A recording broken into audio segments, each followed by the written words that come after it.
Seigneur, tu m'as fait savoir, et maintenant je sais, tu m'as fait voir leurs manœuvres.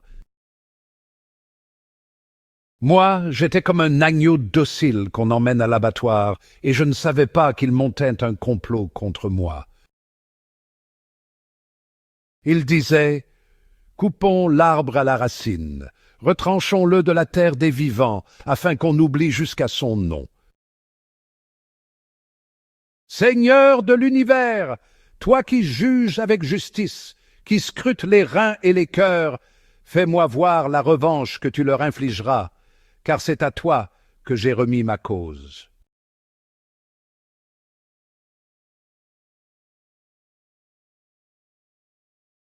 En ce temps-là, Jésus enseignait au temple de Jérusalem.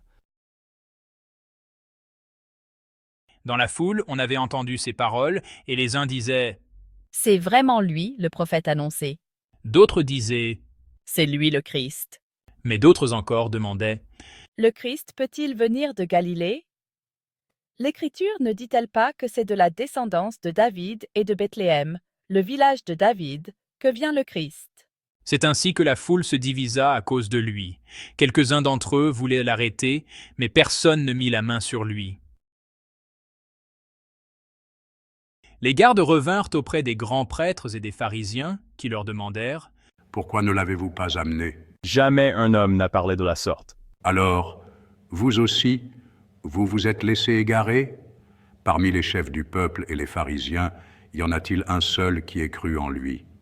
Quant à cette foule qui ne sait rien de la loi, ce sont des maudits. Nicodème, l'un d'entre eux, celui qui était allé précédemment trouver Jésus, leur dit, « Notre loi permet-elle de juger un homme sans l'entendre d'abord pour savoir ce qu'il a fait ?» Ils lui répondirent, « Serais-tu toi aussi de Galilée? Cherche bien, et tu verras que jamais aucun prophète ne surgit de Galilée. » Puis ils s'en allèrent chacun chez soi.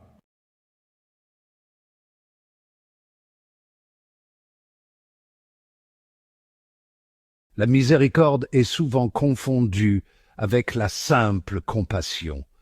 Tandis que la compassion reconnaît la souffrance, la miséricorde va plus loin. Elle nous pousse à agir, à soulager la souffrance et à restaurer la plénitude. La miséricorde n'est pas passive, c'est une force active qui cherche à guérir et à transformer. C'est cet élément actif qui distingue la miséricorde de la simple pitié. La vraie miséricorde reconnaît la dignité inhérente à chaque être humain. Cette dignité ne dépend pas de nos actions ou de notre mérite. Elle est enracinée dans notre création à l'image et à la ressemblance de Dieu. Cette compréhension constitue le fondement de la miséricorde chrétienne. Être miséricordieux, c'est voir avec les yeux de Dieu. C'est regarder au-delà de la surface et reconnaître l'étincelle de divinité présente en chaque personne. Cette perspective nous permet d'offrir le pardon, même lorsqu'il semble impossible. La miséricorde n'ignore pas le mal, elle l'affronte. Mais elle le fait non pas par la force, mais par l'amour. C'est le paradoxe de la miséricorde. Elle vainc le mal en le transformant en bien. Cette transformation n'est pas immédiate. C'est un processus qui exige patience et une foi inébranlable. Prenons l'histoire de Joseph et de ses frères. Ils l'ont vendu comme esclave par jalousie. Pourtant, des années plus tard, Joseph, devenu un puissant dirigeant en Égypte, sauve ses frères de la famine. Il reconnaît leur repentir et choisit de leur pardonner. L'acte de miséricorde de Joseph démontre le pouvoir transformateur du pardon. Il brise le cycle de la haine et de la vengeance.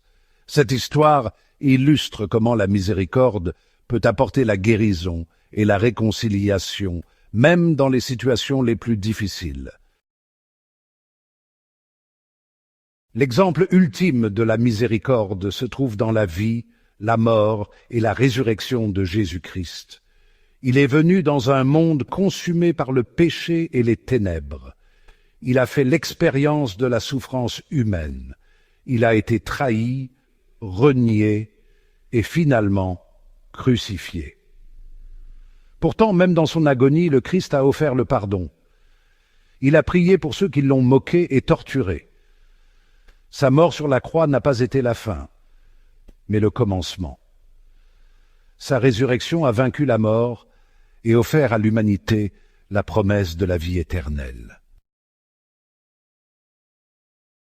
L'Ancien Testament regorge de prophéties concernant la venue d'un Messie. Ces prophéties parlaient d'un roi qui régnerait avec justice et compassion. Elles annonçaient un sauveur qui délivrerait son peuple de ses péchés. La vie et le ministère de Jésus ont accompli ces prophéties. Il a incarné la miséricorde et l'amour annoncés par les prophètes. Ces enseignements mettaient l'accent sur le pardon, la compassion et l'amour mutuel. Le lien entre l'Ancien et le Nouveau Testament souligne l'unité du plan de Dieu. Il révèle un Dieu fidèle à ses promesses et qui désire combler l'humanité de sa miséricorde.